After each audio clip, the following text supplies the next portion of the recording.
Hello friends, good evening. आज मैं आपके लिए अल्पप्राण व महाप्राण का ज्ञान लेकर आई हूँ।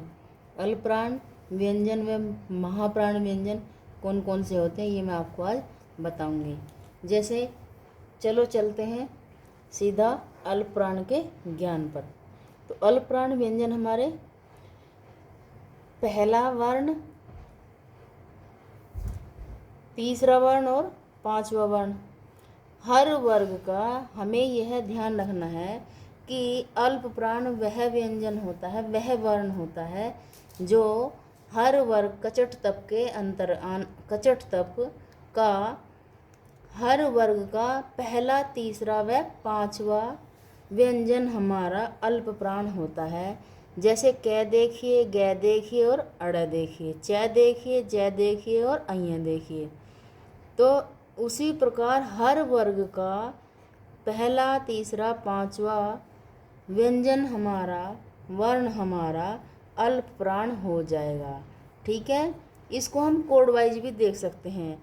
जैसे पहला वर्ण पहला नंबर, तीसरा वर्ण तीसरा नंबर, पांचवा वर्ण पांचवा नंबर।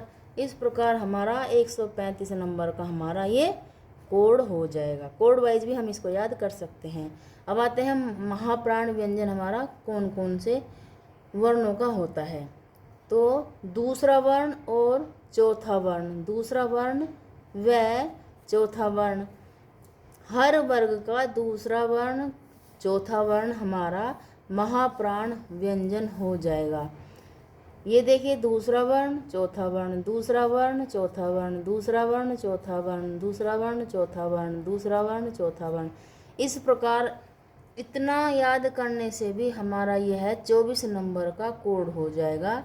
इसी प्रकार दूसरे वर्ण के सामने 2 नंबर, चौथे वर्ण के सामने चौथा नंबर। इस प्रकार कोड वाइज हमारा यह 24 नंबर हो जाएगा। अब आगे चलते हैं, ट्रिक वाइज समझते हैं कि अल्पप्राण व्यंजन का कोड हमारा 135 है।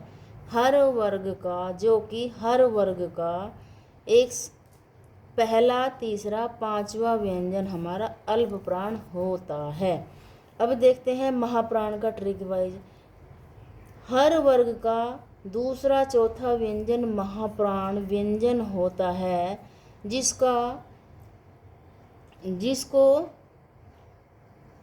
जिसका कोड हमारा 24 होता है, जिसको जरूर समझना होता है। कोड वाइज अच्छे से ध्यान में आ जाएगा और समझ में भी आ जाएगा। आज की मेरी वीडियो यहीं तक है। धन्यवाद।